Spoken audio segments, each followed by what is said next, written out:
So, hello friends and welcome back to the channel. This is Vishnu Rai and you are watching me on Vishnu Rai YouTube channel. तो आज हम जानने जा रहे हैं कुछ बेसिक वर्ड्स के बारे में, जो बेसिक वर्ड्स हम सबको पता होनी चाहिए और अगर आपको पता भी है तो उन्हें यूज़ करना स्टार्ट कीजिए, क्योंकि वर्ड्स को अपने दिमाग में रखना ही नहीं, उनको यूज़ भी करना आना चाहिए इंग्लिश लैंग्वेज में या फिर किसी भी लैंग्वेज जो भी आप सीख रहे हैं। तो आज ऐसे ही कुछ मैं बेसिक से नॉर्मल वर्ड्स लेकर आया हूँ जो हम सभी को जानना बहुत ज़रूरी है, और अगर जैसा आपने बोला कि आपको पता है तो स्टार्ट यूजिंग दैम। सो आपको उन सब इस वीडियो में बस बने रहना है, just be with me and have knowledge. Now without wasting time let's get start this video.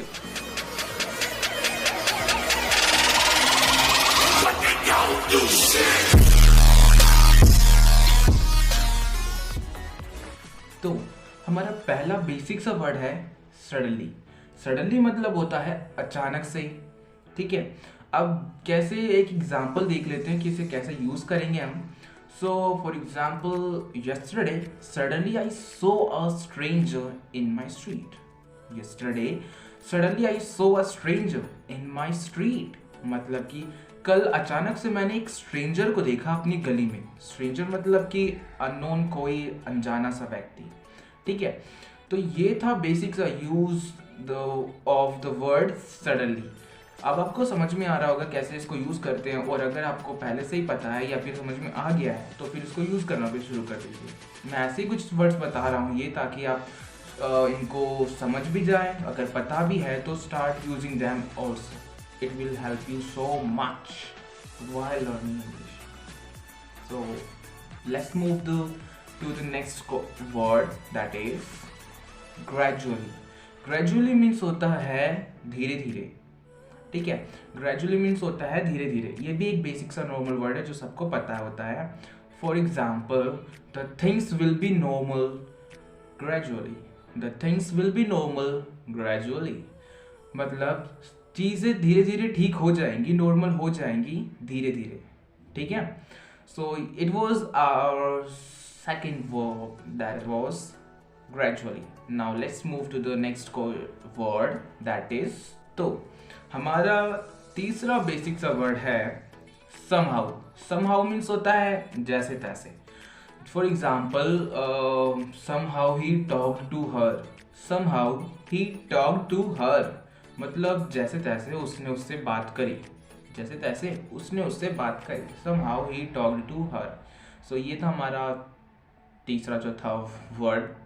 Let's move to the next word. So friends, हमारा अगला वर्ड है, वो देखते हैं हमारा अगला वर्ड क्या है। एक्चुअली आपने देखा होगा एकदम से बैकग्राउंड जो चेंज हो गया यहाँ का।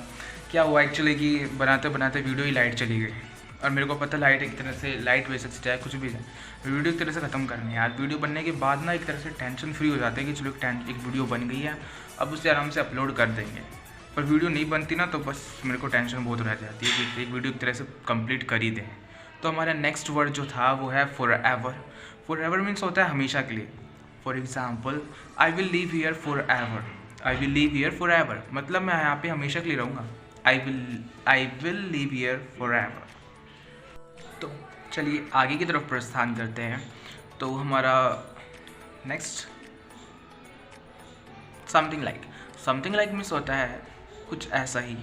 जैसे मान लीजिए अगर आप कहीं जा रहे थे, आपके किसी ने फ्रेंड ने पूछ लिया, मान लीजिए आप लाइब्रेरी जा रहे थे, ठीक है।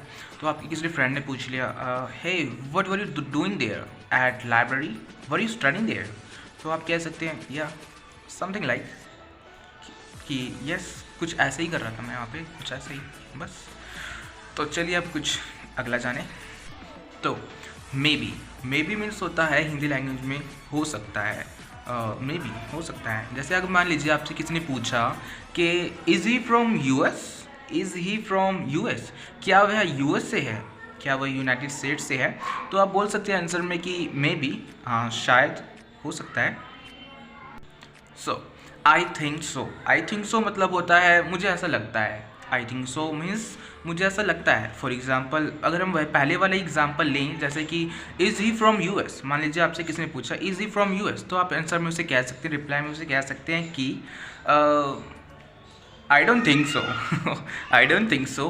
आपने नेगेटिव सेंटेंस लेकर बताया कि आई डोंट थिंक सो, मुझे ऐसा नहीं लगता कि वो यूएस से है। I don't think so he is from US.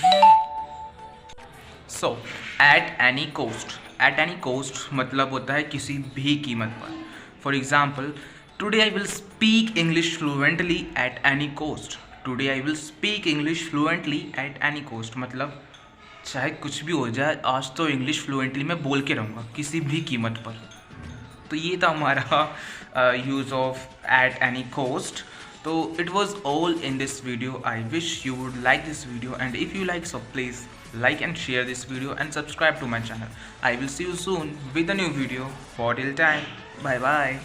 और हाँ, अगर कोई भी confusion है तो फिर प्लीज़ मुझे कमेंट करके पूछिएगा।